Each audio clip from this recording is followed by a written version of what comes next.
Hi, this is Joe Ziemba, the host of When Football Was Football here on the Sports History Network. Aside from my podcasting duties, I'm also a sports collector.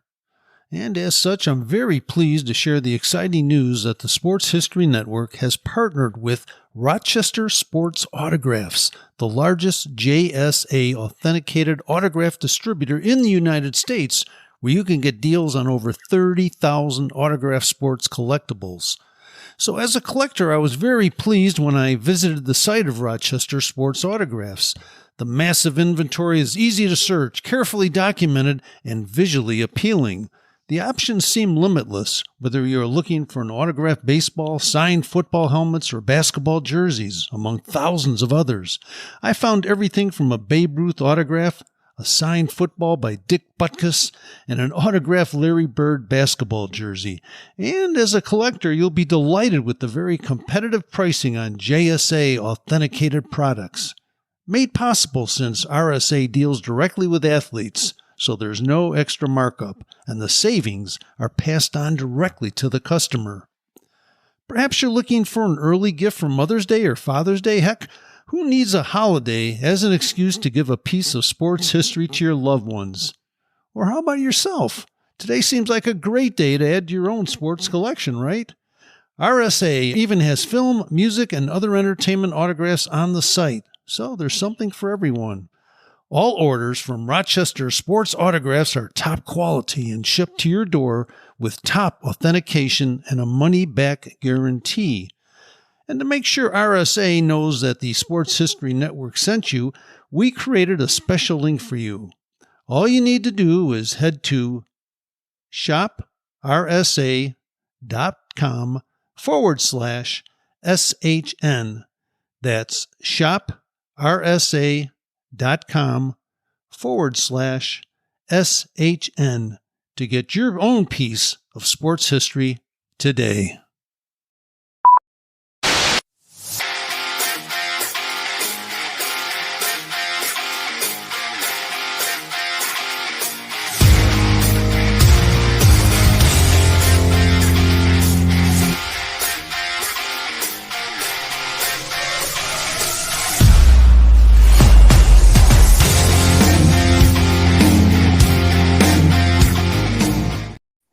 And what's up, hockey fans, and welcome to Marty's Illegal Stick, brought to you by the Sports History Network.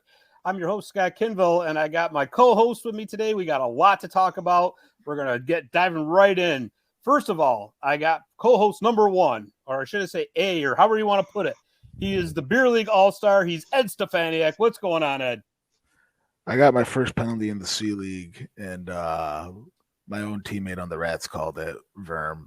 Yes. I just want to say I'm very disappointed that he made that call.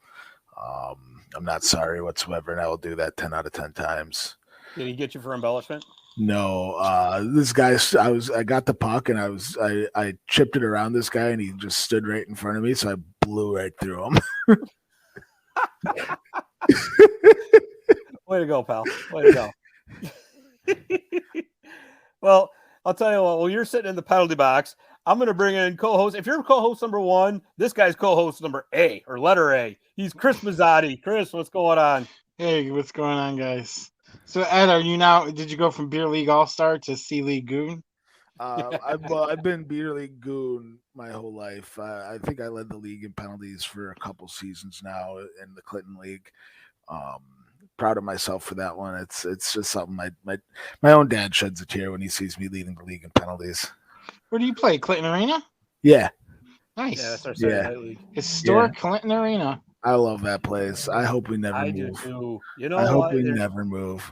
There are some guys in our league that, want to move to like the Nexus Center or what. I tell you, every time you walk into that Clinton Arena, there's just like an aura to it, It's the smell. Yeah, it's that fresh cut ice smell. Nothing gets better than it. Combined with like 60 years of nicotine smoking, right? Well, also dip spit on the ground too. Like it's all the true spit on the ground. It's just a magical smell. The only rink in this area that rivals it is Lysander. You got the dual rinks in Lysander, and it just smells like just old cigar smoke and just fresh cut ice. Nothing gets better than it. Yeah, When I go into the Adirondack Bank Center, I still smell like the cigarettes from the Utica Devils days. And the concourse would just be like clouded with smoke, and I would come home every night from a Devils game.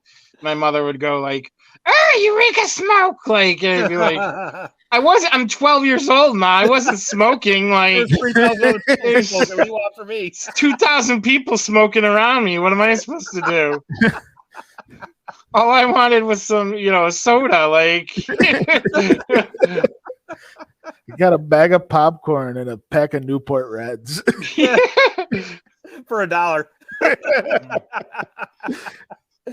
Oh, that's awesome. That is awesome. I'll tell you what, boys, we got a lot of news and notes to go around from around the NHL as we are getting into the last of the regular season, gearing towards the playoffs. However, Ed, your Boston Bruins recently set a record for the most wins in one season.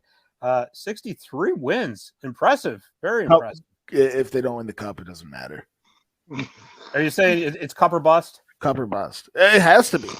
It has to be. I don't want to be the 2019 Lightning getting embarrassed by just embarrassed in the first round. Absolutely not. But let me just throw this at you real quick, though, because the Bruins were not expected to do this year. They were expected to be in the playoffs, but they weren't expected to be a record season. I didn't even predict them to be in. So if it was a wild card year, or if they were just second in the division, just mulling around, like not a slouch, but they weren't best in the division. Good. Anything is possible. At that point, make your run, do what you got to do. Once you hit a record year like this, you got to win the cup. I'm sorry, it means nothing if you don't win it. Okay, I mean that's fair, I guess. Don't get me wrong.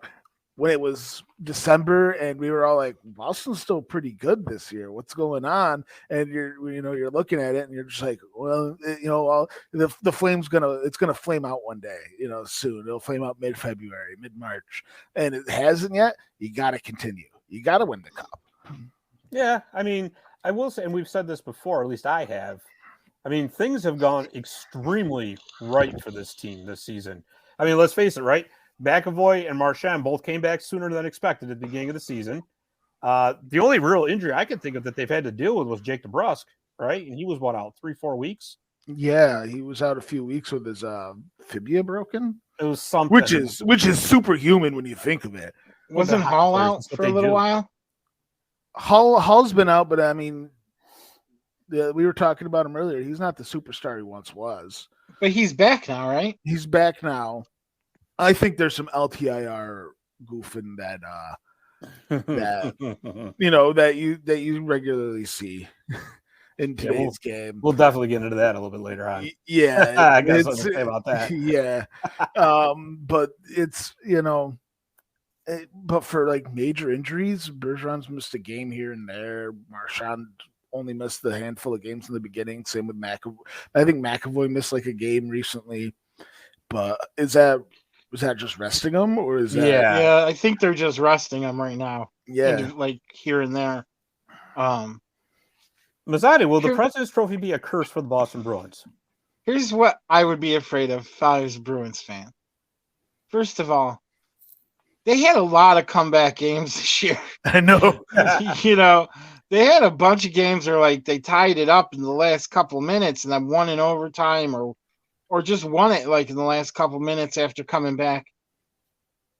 And who are they going to get to play? They're going to either play the Islanders, who no longer control their own destiny, as we were saying, Pittsburgh, who very much can be a playoff team if they could just beat two subpar teams. A slight possibility the Sabres can still make it. But basically, not likely for the Sabres. The Islanders and Pittsburgh, neither one of them would I want to see if I was Boston right now. Because only reason why they've been fighting for their lives for so long, and Boston's been playing for basically nothing for over a month. Like that's scary to me. Like The only reason why I would rather see the Penguins than the Islanders is the X factor that is Sorokin. Yeah, goaltending. Sorokin's so good, and Tristan Jarry and Casey DeSmith are the polar opposites of not good. Yeah, if there was like an opposite tandem to Ullmark and Swayman, it would be Jarry and DeSmith.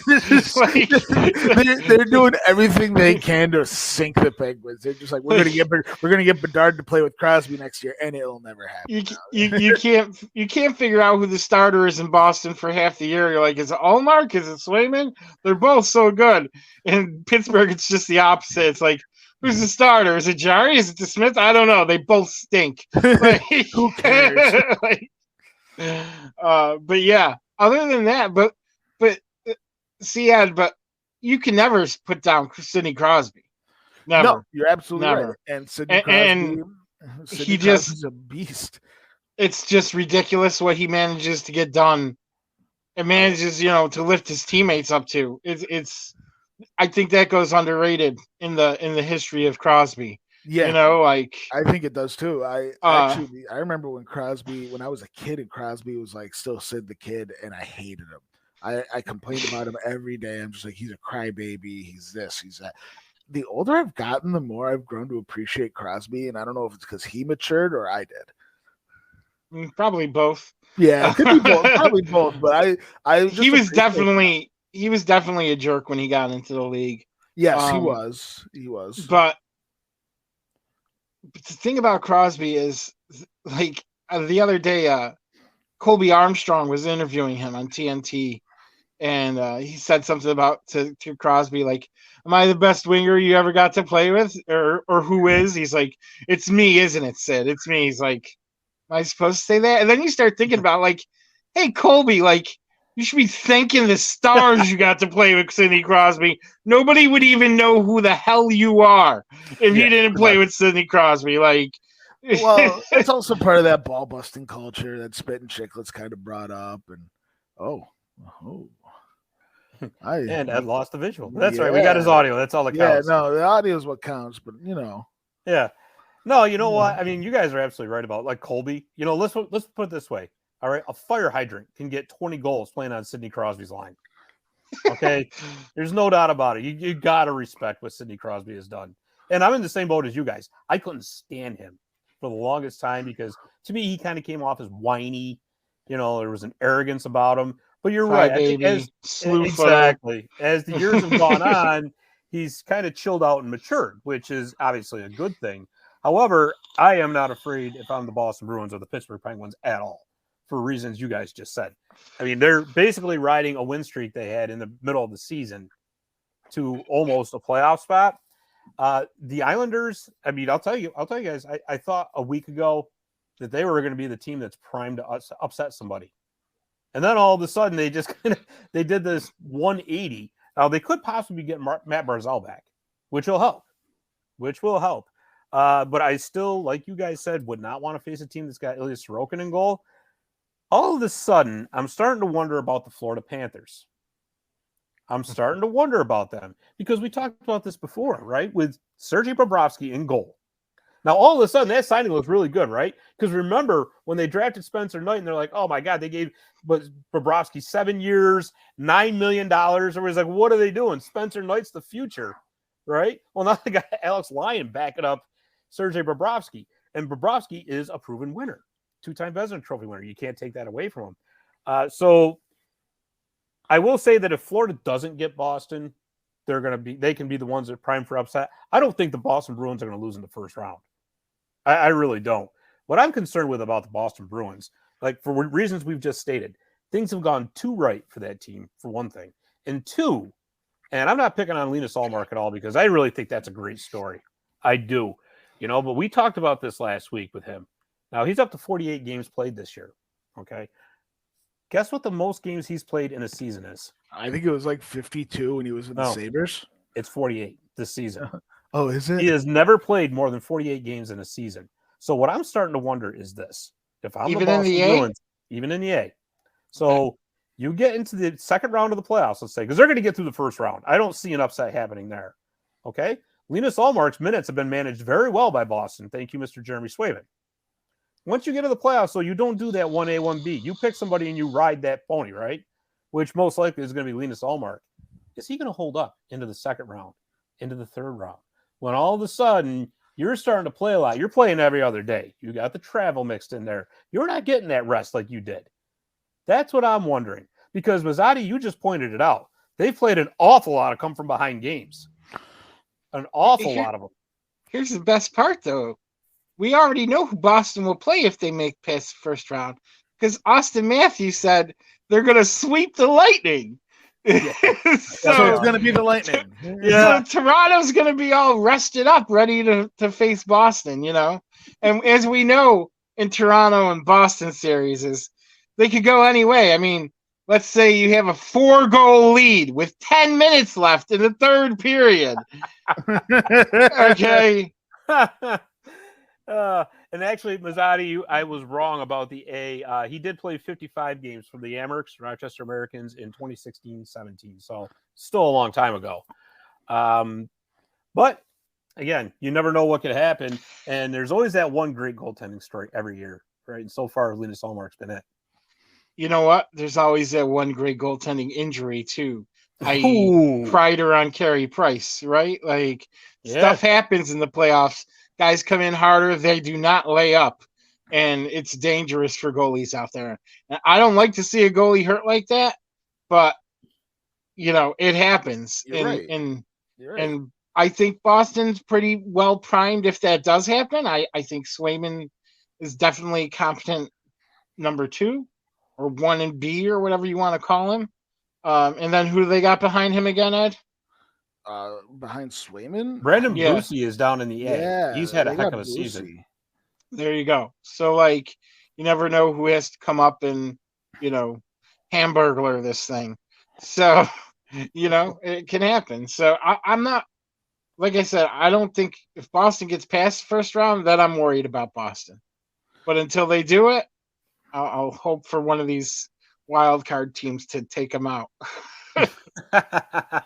Yeah, not to mention that Eastern Conference is going to be a bloodbath anyways. It's just so crazy to me how, like, everything is so wide open still as far as where people, not in the Atlantic so much, but everywhere else. We don't know who the wild cards are going to be. And in the Metro, 1, 2, and 3 are still very much in play between the 1, 2, and 3. Yeah. The Jersey could take first place tonight. Right. And then it becomes Rangers Carolina in the first round, which I think would be great for the Rangers. We've dominated Carolina this year. So, I mean, as a Ranger fan, would you rather have Carolina or Jersey? Carolina in a heartbeat. Freddie Anderson looks like crap these days. Like the goals that are consistently. That's the thing. He's been injured so much. He's been injured so much. He hasn't played consistently. Did you see the one that went off his skate the other day? Like, it was a pass across and it goes off his, like, you can't do that if you're the goalie. Like, I don't know. I don't understand how Carolina, how everything was resting on Svechnikov. Like, it's just, how is that possible? They have so much more talent on that team. Right. And I don't want to hear about Pacioretty because he wasn't there all year.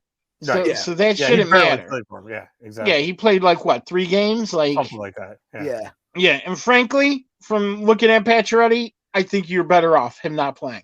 But hey, at least they owned Montreal on that Jesperi Kotkaniemi signing, huh? That's taking them out to the promised land. Yeah. You know, I'm sorry, go ahead. No, it's just very, I don't know. Have you ever seen this? Like, where there's 2 games left. There's 1 game left for some teams.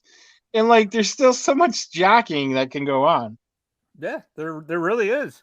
And, you know, speaking of jockeying, and you just touched on it, the Buffalo Sabres still can get in. They can still get there. And I have to say that, you know, the big part of the reason now, anyway, is that they're still hanging in there in the last week of the season. It's got to be Devon Levi, right? Let me tell you, I had an apology because I said this kid should spend a year in the A. This kid's definitely NHL ready, and I'm already hating him. Like he's already beaten the Rangers twice, once in overtime and once in a shootout last night. And in the shootout, I don't know what the rule is, but on the last shot attempt, Kako had it. Kako had him, and Devin Levi tripped him. Like as he came across, he went to go poke the puck. He missed the puck, completely took out Capo's legs, and then Capo didn't get his shot off to come because he was going like backhand to forehand, and he just got hacked in the legs and went down, and they blew it. That was it. I was what? So Levi didn't get any part of the puck? No. I didn't see it, so all he did was hack his legs, and he went down like a tree. It would be a reshot, so Capo Kako would have had a second shot. Yeah, they didn't give it to him. I didn't see it, so I can't really comment. He misses the puck completely. But if misses it completely. If he did happen to touch the puck, then he touched the puck first. But if he didn't touch the puck first and he just took his ankles out, then Capo Kako gets either a reshot. Yeah, it's a reshot. Yeah. I think it only counts as a goal if it's in regulation, and it's other than that, right. Yeah, I mean the chances of the Sabres making it are obviously slim to none. They got 3 games left, so they can end up with 93 points. Florida's got 92. The Islanders have 91. They both have 1 game left. Pittsburgh's still got 2 games left, and they got 90 points. So they're going to need some help. Not only do they have to win out, they need help. But it's still a great story. It really is. It's refreshing to see. It's refreshing to see the Sabres still in it. It's just crazy that it can still happen, right? Like there's only 1 game for Florida, 1 game for the Islanders. Pittsburgh has 2, and yet Buffalo is sitting there with a game in hand on these guys, and if they win out, like you said, 93 points. 93 points right now would be the second wild card. If Florida and the Islanders both lose their last game, they can control their own destiny and go right past them. And think of it this way: I would love. In November, they were basically next to last in the Eastern Conference. They were bumbling around at the bottom. I know that. And I will say this too: I'd be on a shadow of a doubt. Think Kevin Adams is their general manager of the year. There's no ifs, ands, or buts about that. And not just for this season, but for the overall job that he's done. Look what they did. They got rid of Jack Eichel and they got rid of Sam Reinhart, 2 guys that clearly did not want to be there, that were known locker room poisons. And not only did he not have to sell them for pennies on the dollar, he got quite a haul in return for both of them. I mean, it's well known what he got for Jack Eichel, right? Yeah. But obviously getting Levi is the prize catch out of the Sam Reinhart trade, because he was a Florida Panthers draft pick. Oh my God. So I agree. I agree with Kevin Adams. And he got a first-round pick out of that too. So on top of all that, even if they don't make the playoffs, just for what he's done in those 2 trades alone, to get this team turned around and get them believing in themselves. And let's face it, guys, the Sabres, I think, have a lot of cap space coming up in this offseason. So now that they're proven that we're a franchise that's heading in the right direction. We're a franchise that has a very passionate fan base. Start writing the checks, because now they're going to be, instead of, the last place anybody wants to go, Buffalo's going to become a marquee destination pretty soon. I don't know about that. I mean, it might be marquee compared to, say, going to Winnipeg, but it's still Buffalo. The taxes are high, the weather is bad. But I don't know. Yeah, but the taxes are high in New York. Yeah, it's true. So I mean, you got guys that'll refuse to go anywhere else but the Rangers, so the taxes don't mean anything. I mean, we got guys who leave the Rangers to go to Tampa. So, I mean, maybe once they get there, they realize this sucks. Yeah, right? That could be too. I think also the big thing is New York I just paid $15 for a bottle of water. This stinks. Manhattan does have a lot more to offer than Buffalo. Like, what are you getting in Buffalo? Good wings and, Hey, don't underestimate that. The wings are very important. Read Sean Avery's book. You'll see all the things you could get into being a Ranger in New York. Oh his, yeah, back room escapades with Scarlett Johansson and stuff. You know, that ain't happening in Buffalo, buddy. No, it ain't happening in Winnipeg either. Yeah. But if they could pay some players, money talks. That's what I mean. You still got Owen Power on his ELC. You still got, obviously, Levi's going to be on his ELC. They got some room to play. And honestly, you know what? Their prospects are actually panning out. Paterka came up from the A, right? He's played tremendous since he's been up there. Jack Wood, he's been a real pain in the butt. Just like he was in the A. Exactly. Yeah. He's a real... So, I don't know who he reminds me of, but he's definitely pesty.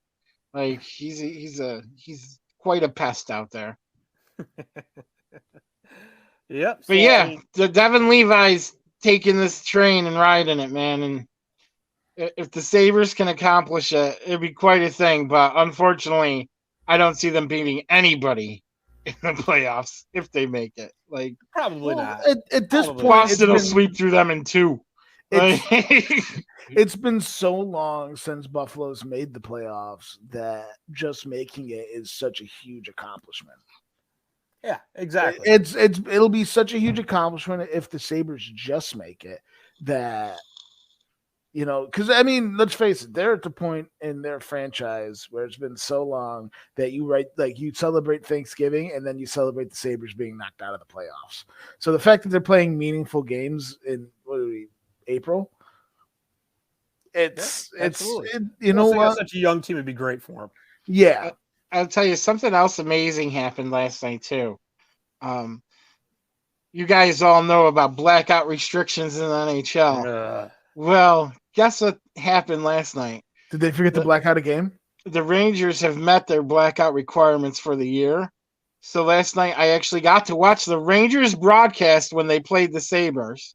Wow. I could have changed the channel if I wanted and watched the Sabres broadcast play the Rangers. Or, get this, I could have watched a game that actually had meaning and switched over to the Islanders-Washington game, and they would have let me watch that too. So, like, in the intermission, I got to actually watch the Islanders, play subpar to the Capitals. It was like, oh my God, is this what freedom is like? I couldn't believe it. Like, I got to actually watch what games I wanted to watch. And the sky didn't fall. The world didn't come to an end. I can't believe it. They still got the same exact amount of money they got from me anyway. I mean, I don't know. Like, see, and this is why I like being fans of out-of-market teams. This is, if Boston plays the Rangers, the Devils, the Islanders, or the Sabres, you're in the market. I know. That's what, 3, is it 2, 4, 6? 4 teams. And it's 10 games. 10 games out of 82. 10 games out of 82. And then, and one of them is a division rival. Yeah, exactly. So, but I do get to watch 72 Bruins games a year. So I'll appreciate it. Let's see if I can watch my Red Sox games this year, though. Well, let's not jump ahead of ourselves, shall we? Listen. We're gonna sign Rafael Devers to make up for Xander Bogaerts, okay? Yes, best of luck. Yeah, no, it's not gonna happen. We're gonna bring Red Sox management sucks. Well, I'll tell you what, guys. Why don't we flip over to the Western Conference real quick? Because as wide open as the Eastern Conference is, that Western Conference is just as wide open. It's crazier. It's way more wild. The Wild West. Yes, it's insane. God.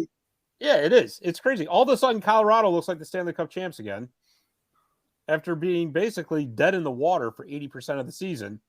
Now they're playing lights out. You got a team like LA that's falling off the face of the earth. Injuries or no injuries, there's no excuse. I mean, they're actually in danger of at one point, guys, they had pretty much second place in that Pacific Division locked up. And now they're in danger of falling into the wild card spot. Because Seattle, all of a sudden, the Kraken have risen from the deep once again. Which would be awesome. I want them to fall in that wild card spot so badly. Okay. That would make them play Vegas. Hear me out. In the first round. Vegas, LA in the first round. that's a series I could stay up till 1:30 in the morning to watch. No, actually, at this point, it would be Vegas winning the Western Conference. LA would if Colorado doesn't pull it out. Right. So Right. LA would not fall into the second spot. That's not going to happen. So they would get. Well, I mean, Colorado could still pull ahead of Vegas. They got 3 games, so I mean, they can Vegas still win it. 2, though, and they're up by 3 points. So Colorado's going to need Vegas to lose a couple games, which, whatever. But Colorado, like I said, they're going to get Colorado in that first round, which would be another really interesting matchup. Just hopefully, like we were talking before we went on, the Kings don't wear those chrome helmets ever again, because I watched some of that last night again still, and I'm like, I can't deal with these chrome helmets. I just can't. They're terrible. They're the worst things ever. They're so ugly, I want one. And like I said earlier, they don't match the rest of the uniform. If you want to chrome it up, go 100%. I want to see chrome gloves. I want to see a chrome LA Kings logo on the jersey. Like, that would be cool. Go ahead, do that. Like, make it ultra reflective so that the goalie can't even look at you. Like, go ahead. But we're gonna wear white everywhere, white gloves. We look like the dainty LA Kings going to a dinner party in 1800s, and then they put this hubcap on their head. It's all shiny. Like, I don't get it. I don't know who thought that one up. White and it's worse to me because it looks like you're pandering to Vegas because of what they did with their metallic helmets. So I'm like, why would you want to encourage Vegas that, we like what you did, we're going to try to copy you? Like, well, the Vegas helmets are awful. Instead, when the Kings are wearing those things, they look like a reject design for like R2D2 or something. Yeah. Oh yeah. Even that would be better. Put an R2 helmet on. Yeah. That would be better. At least that would go with where you are. Right. But no, I mean, really, in looking at that Western Conference, so there's one last playoff spot up for grabs. So 7 are already clinched. Calgary is done. Winnipeg is in the driver's seat. They're at the second wildcard spot with 93 points, 2 games left. Nashville can still get there. They need a lot of help. They need Winnipeg to lose out, and they need to win out. But Mazzotti, can it be done? Listen, it's just so crazy because Calgary Flames, they're done, right? Yeah, they're done. They're not getting in. Yeah, they're not. I think they've been eliminated. But Nashville has to play Minnesota and Colorado. And Winnipeg has to play Minnesota and Colorado. And we just said Minnesota and Colorado. I mean, Minnesota has 102 points. Colorado has 104. And Dallas in between them also has 104. So those 3 teams are still jockeying. And Colorado has the most games left. They have 3. But it's just crazy to me. Anything can happen. Winnipeg controls their own destiny, but can they beat Colorado and Minnesota in games that matter to Colorado and Minnesota? So I think they can. I think they can beat Minnesota. Yeah, I agree think Winnipeg could beat Minnesota. I don't know if they could get over the Colorado hump, but I think they could beat Minnesota.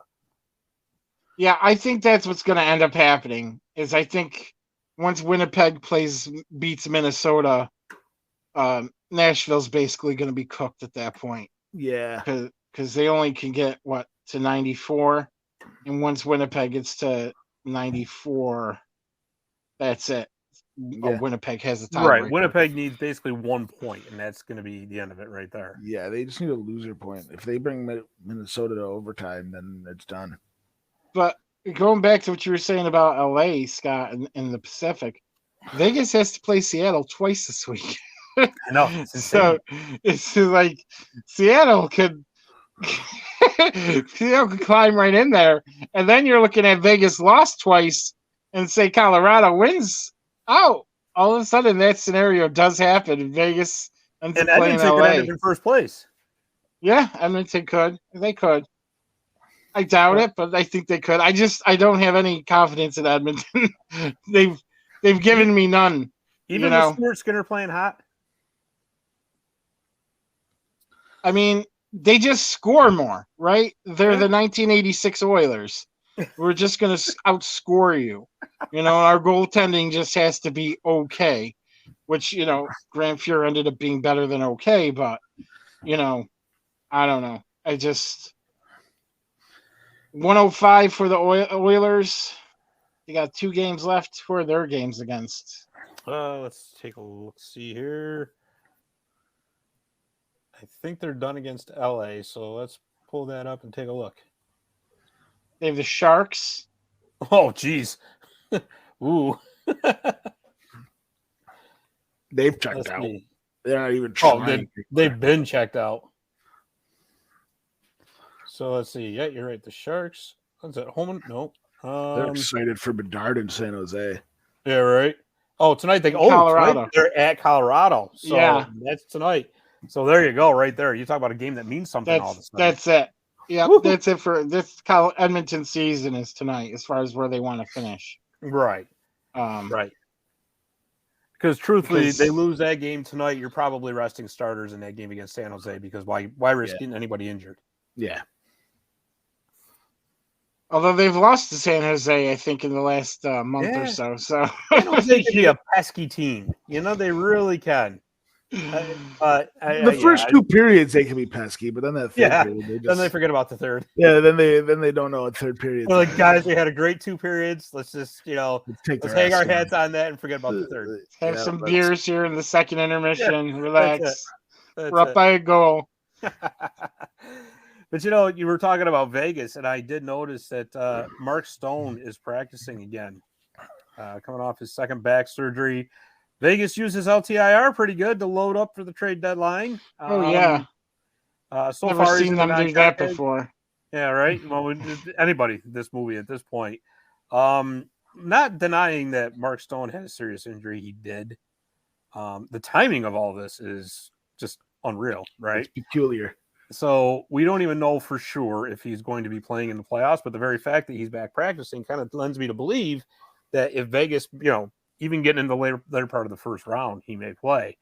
Guys, and this has been kind of a dead horse. It's been beaten to an unmerciful pulp, but we're going to just take one more shot here. What can they possibly do to fix this LTIR? Because to me, this LTIR is used as cap circumvention. There's just, why bother having a salary cap? Why bother with it?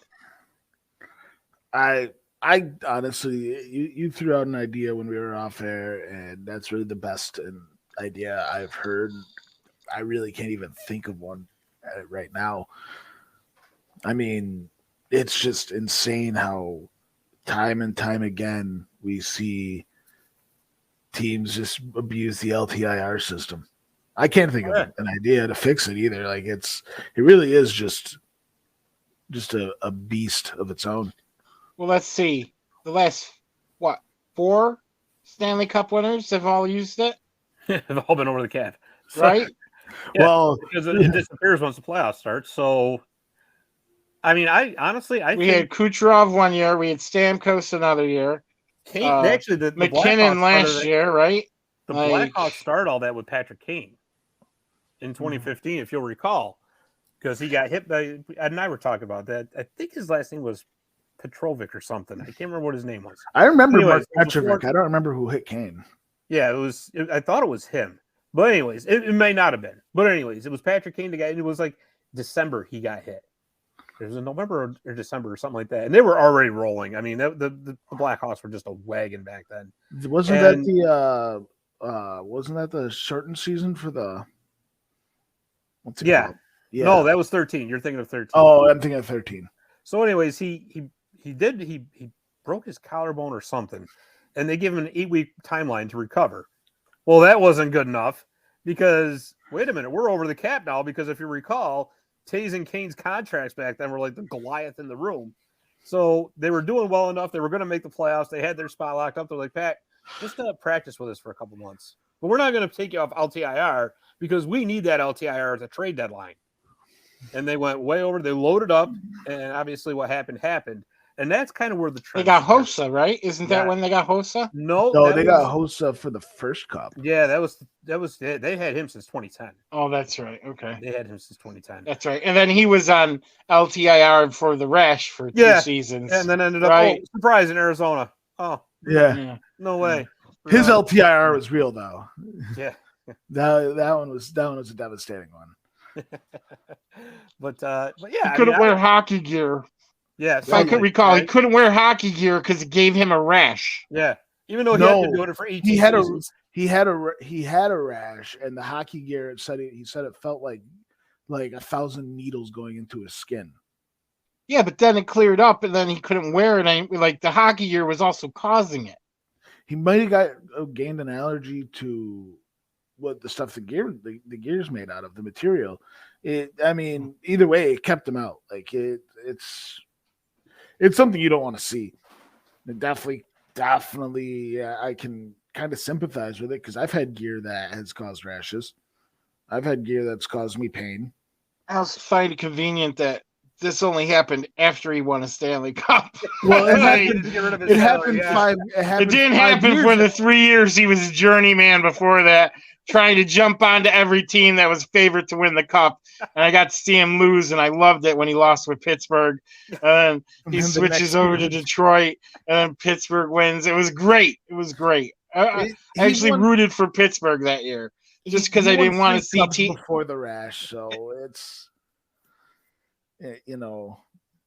it's an issue. It's I'd say, Scott, that the LTIR is on par with the same issue of tanking for the best pick. Yeah. Do they want to actually do something about it?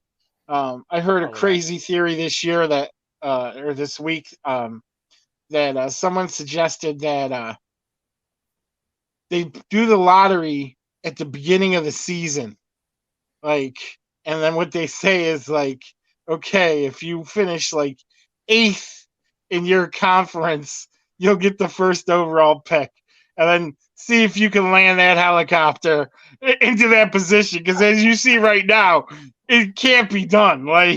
Teams who are fighting for playoff spots can't even win the last 2 games. Yeah. So it's just ridiculous. That's something that was interesting to me because obviously somebody in that system would say, well, you got to finish that last. But if you did it based on percentage of how good a team is, you just have to say something like, if Colorado, you won the cup. If you finish dead last this year, you win the lottery. Make them go out and try to take after winning a cup. That seems more interesting to me than this current system. Yeah. But the LTIR is an issue, and I know it goes understated, but Chris Drury this year had to do a lot of juggling to get Patrick Kane on this team. You know what? I'm going to say something that's going to make you really mad. That was cap circumvention, what they did. And there's a reason. It was legal cap circumvention, though. You can only retain 50% of a contract for a reason. And for them to be able to sell off 25% of his contract to make it all work was absolutely ridiculous. Because they're only paying yes, you're right. With the loophole it is legal. But I'm saying that's ridiculous that if you're going to make it so that a team can only retain 50% of a contract, then that's it. There should be let's see, we still got to get rid of 25% of this contract, and we're going to get rid of it to a team that's never going to see this guy except for when he's in a visiting uniform. So they had to ship out a pick for that, right? It doesn't matter, though. Yeah, it doesn't matter. It didn't cost them nothing. It doesn't matter, though. If the bottom line is, if you can't fit 50% of a player's contract that you're bringing in, then that's it. You can't get them in. They shouldn't be able to just, pawn off 25% of a contract to bring in a superstar like Patrick Kane, and it only costs about a 4th-round pick. That's ridiculous. It's gonna cost them more if they make the conference final. Okay, well, then there you go. And my point was to what they had to do before that with sitting guys and having guys not play because, they have to send guys down to Hartford, and if they get injured, they can't send them down to Hartford. But so they have to sit on the bench. What? But they're not the only ones that have had to do that. No. But they literally for like a week did it. A Like, lot of teams have had to do this. So. For over a week, they played short, like completely short. It's just actually crazy. Vegas is one of the teams that's had to do that several times because of their wild spending ways out there. But because they really are the drunken sailor in port when it comes to salary spend. But no, I mean, the Rangers were playing games with 4 defensemen. Like, that's crazy. Like, you're starting the game with 4 D-men. Like, but and you know what? Then that shouldn't be allowed either, because that's almost a player safety issue. It definitely is a player if you safety can't issue. put the proper amount of players out there because you're trying to save salary cap space to bring somebody else in, but you're putting those players, I don't want to say in danger, but certainly it can affect their health. Oh, that's danger. Because you got a team right across from you that's fighting for a playoff spot. They're going to try to run you right through the wall. Well, honestly, I think they're going to try to do that anyways. But exactly, they're going to do that anyways. These guys are competitors. They don't hold up. But that's why. Yeah, you're right. You're right. And Mazzotti, you're absolutely right. That what they did was, you're right. It was completely legal because of the way that the rules are written and the loopholes that are in place. I'll tell you this, Scott. I understand your viewpoint, but I don't think that that's as bad as the LTIR stuff. Like, it's not. At least you're working within the rules. You're putting your team at a disadvantage to try to gain an advantage later. Like, there's a certain yin and yang to that. I mean, the Rangers survived that couple of weeks where they had to do that. And then, what happens? Kane comes in and they lose the first 2 games with him or whatever, or 2 out of the first 3, I think it was. So then it's like, oh, great. You just went through a losing streak to get this guy here. Now you get him here. The chemistry's all screwed up. You know what I mean? Like, it could have been really, like, you could very easily see how that could have, like, totally derailed the team. Luckily, these big trades don't work out.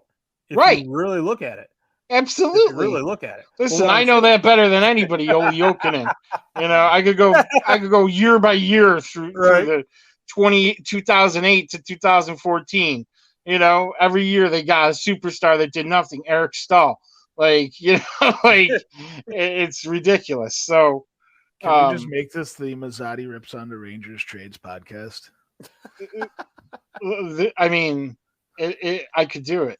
But Gretzky to St. Louis. I mean, there's 1,000 of them. Scott Gomez. Yeah. I mean, but I guess the LTIR thing, there's something fishy about it. Like you said, like with Kane. Oh, it's only 8 weeks, but we got 6 weeks left of the playoffs, so just sit where you are. Like, there's something wrong about that.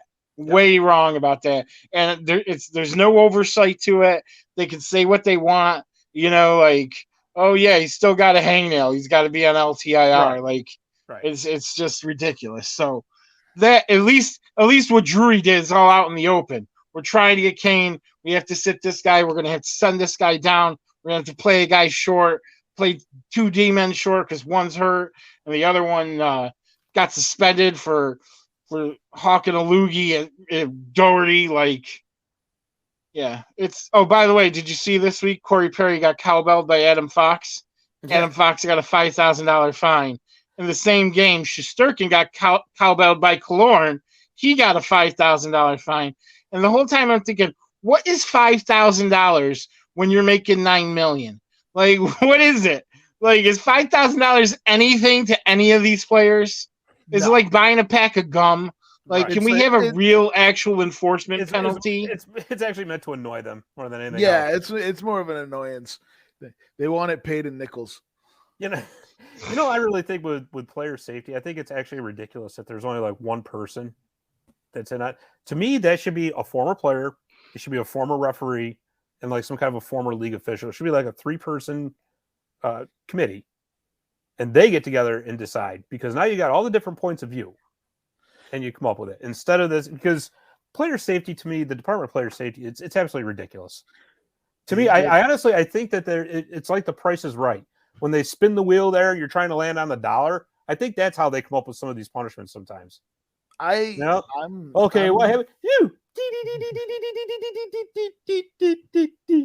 $5,000 fine. You know, it's how? I'm shocked that who they've hired in the past for player safety. Also, I know.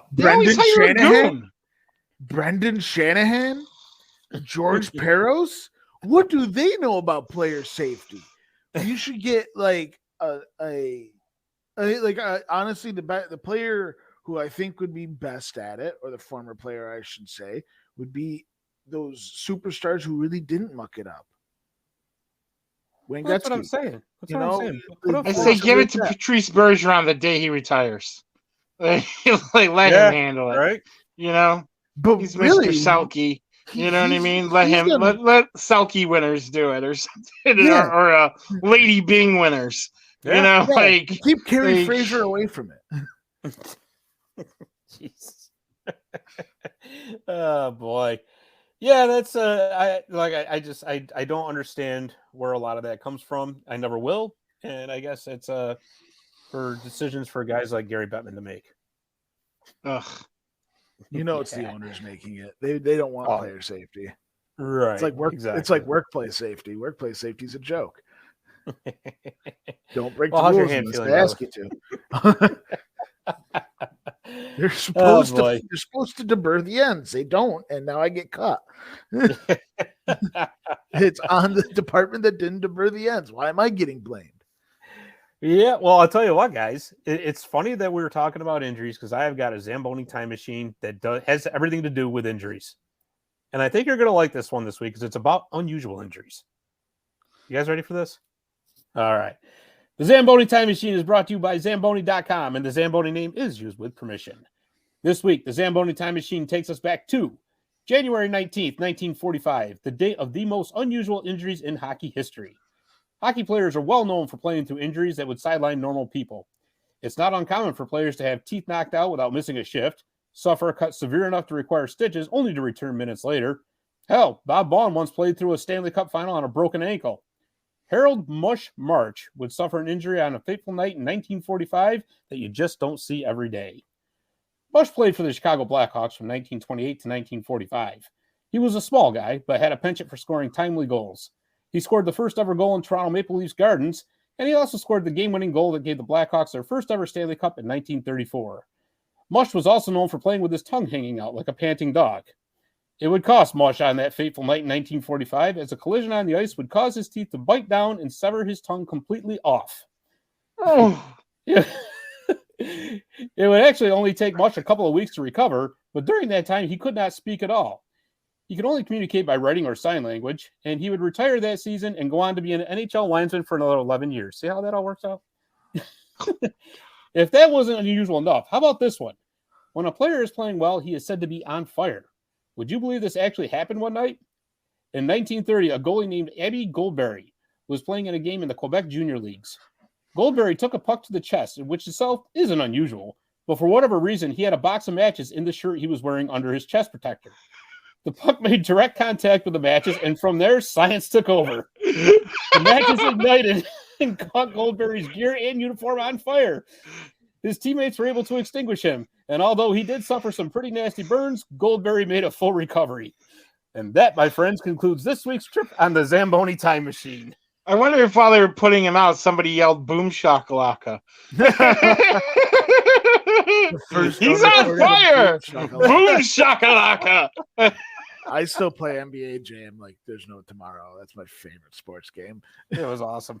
It was awesome. So it's funny. We have, about the tongue one, I have countless pictures of myself that both Lily and other photographers have taken of me playing hockey, and I always have my tongue out. As soon as I get the puck, it's like I just stick it out. Just I got to remember that next season. Yeah, that is terrifying to me. Do not run me, because if I bite my tongue off, I'm going to throw it at you. Listen, just biting your tongue and not off is so painful. It's like the worst. It's terrible. Yeah, I bit my tongue a couple weeks ago. I'm still feeling it. Like it's the worst, and you feel so stupid when it happens. Like what the hell is wrong with me? Like dogs don't do this. I'm like worse than a dog right now. That I just bit my own tongue. Like, yeah. I can't imagine biting it off is terrifying. That had to be so terrible. Oh God. Oh my God, it's terrible. Yep. Just think about that next time you're sticking your tongue out. That's all I got. I put my. That's why I laughed during it. Is because I put myself in that guy's shoes. I'm like, my tongue's always out when I play. I'm gonna lose my tongue. I almost swore. We'll have to make sure the rest of the Clinton League sees this episode in particular. Then no. Show them the John Lamb episode during the off season when I just absolutely lambasted Lamb. Oh boy. Well, I'll tell you what, guys, that was a lot of fun. And hey, it all starts next week, right? I believe so. Yeah, next week because we're really going to get into the nitty gritty of things here. So we actually know where teams stand because we don't right now. No, we don't. But come next week, we're going to have some interesting playoff preview series to talk about. So are we going to go out for some beers, bites, and games and invite some people over to watch? I think we got to at some point here. I think so. I think it'd be a real interesting show. We should do a show right from there. I honestly would be all for it. I only live like a couple minutes away. I'm sure we could do it if you want. Yeah, I'm sure we could. So let me do some conniving here, see if I can figure out how to do it, and we'll make it happen. So all right, fellas. Well, thank you very much. A lot of exciting games tonight. You don't want to miss. Yeah, there is. Edmonton, Colorado, Seattle, Vegas, Winnipeg, Minnesota. Huge implications. And if Boston beats the Capitals, they beat the points record that Montreal set in 76-77. Or you can watch the Blackhawks blow the Connor Bedard sweepstakes and actually beat Pittsburgh. If that happens, you should place a bet on that, man, right now. I bet the odds are pretty good. Go to DraftKings or FanDuel. I'm sure. Yeah, I'm sure. Somebody definitely has to have the draft lottery bet. Yeah. No, I mean just bet Chicago tonight against Pittsburgh. It ruins Chicago. It ruins Pittsburgh's playoff hopes too. Yeah. The way things have been going, I just think it's going to happen. Yeah, exactly. But no, for all of you out there listening and watching, we thank you. We appreciate your support. Please subscribe to the show on YouTube, Apple, or Spotify, or wherever you listen to your podcast. And be sure to follow us on social media. We're on Facebook, Twitter, and Instagram. We're all over the place. We're just like that. So, anyways, for Ed Stefaniak, for Chris Mazzotti, I'm Scott Kinville. Thanks for listening, and we will see you next week on Marty's Illegal Stick. Hey there, sports history fan. This is Arnie Chapman, a.k.a. the Football History Dude. And I hope that you enjoyed this recent episode presented by the Sports History Network and were able to learn some good old-fashioned sports history knowledge nuggets. I started the Sports History Network back in 2020 with the mission to help podcasters find a community of like-minded sports history nerds, as well as helping aspiring podcasters to start their own shows. We have a little bit over 30 shows on the network right now covering all sorts of sports history, but as far as I'm concerned, we're just at the toothpick in the ocean moment, that can't even figure it out because there's so much more coming. We wanted to create the ultimate headquarters for sports yesteryear, starting with Podcast Network and our website, but we're going to continue to move into other mediums as well. And here's the cool part, because we want you to be part of our team. So if you're interested in starting your own podcast, or maybe being a guest on one of our shows, or who knows, maybe even writing an article for us over on the website. Seriously, all you got to do is reach out to us on the contact page over at sportshistorynetwork.com. You can be as technologically savvy as a Neanderthal tapping on a stone trying to figure out this whole hieroglyphics thing back in the day.